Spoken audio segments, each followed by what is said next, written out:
pagi, salam sejahtera untuk kita semua. Perkenalkan kami dari kelompok 8, hari ini akan melakukan bakti sosial untuk membersihkan masjid Nurul Ilmi yang berada di daerah Kerajinan Gempol, Condong Jatuh.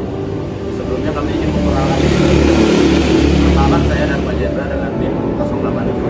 Sebagai sekarang dengan NIM 92. Saya Nopal Parku dengan NIM 098. Saya Arsyad dengan NIM 02. Nopal dengan NIM 114. Saya Rayamila dengan NIM 102. Selanjutnya kami akan melakukan kegiatan bakti sosial berupa membersihkan dan akan mewawancarai sekiranya tokoh masyarakat yang akan membersamai kami ketika kita dalam. Terima kasih.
menurut saya kegiatan ini sangat positif, mesti akan dirasakan langsung oleh pihak masjid termasuk saya.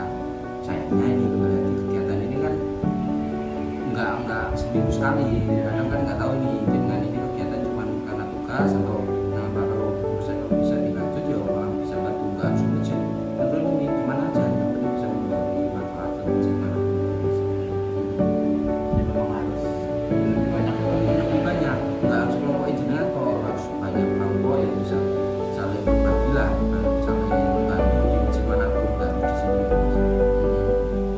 Untuk pertanyaan terakhir nih Pak, apa pesan Bapak buat para mahasiswa, terkhusus mungkin mahasiswa muda ya Pak, yang pengen untuk apa pesan Bapak terhadap para mahasiswa ini terkait dengan mungkin negara adab, sopan santun dan kepedulian terhadap sekitar ini. Menurut saya kan memang zaman sekarang itu kan bagus, memaksa membiasakan para mahasiswa muda-mudi itu kan terlena dengan kehidupan yang serba enak mas. Makanya ada kaum rebahan itu kan apa? Bisa menikmati hidup ini dengan rebahan, main HP seharian pun nggak masalah. Tapi dampak negatifnya kan terasa ini. Ide kreatif, gagasan dari pemuda itu akan hilang mas. Salah satunya kepedulian dengan lingkungan sekitarnya, baik masjid maupun dari untuk warga sekitarnya itu akan berkurang karena apa? Dia enjoy dengan kegiatannya mereka sendiri gitu. Paling dasar ya yang paling saya rasakan sekarang itu nggak SD SMP anak kuliahan itu memang paling dasarnya hilang rasa jaga kebersihan untuk dirinya, jaga kebersihan untuk lingkungannya, belum masalah sopan santun. Mungkin kalau dulu masih ada pelajaran tata krama, kalau sekarang kesetaraan bagi saya pun nggak masalah, yang penting menempatkan posisinya pas gitu mas. Jadi cara menghormati orang tua, menghormati orang yang lebih dewasa itu bagi saya emang saat ini udah agak jauh melenceng. Kadang murid sama guru aja malah kayak temen gitu. Iya. Padahal dia tetap ada batasnya itu. Yo pak itu yang sering saya dengar kan saya tinggalnya di sampingan dengan SD itu mas. Itu yang terasa gitu. Jadi menurut aku seperti apa? Menurun kalau secara sopan santun, secara apa ya, etika moralnya menurun mas. Tapi kalau secara teknologi, secara budi mereka lebih menguasai teknologi sekarang. Positifnya, negatifnya tadi yang kalau mungkin secara etika moral sopan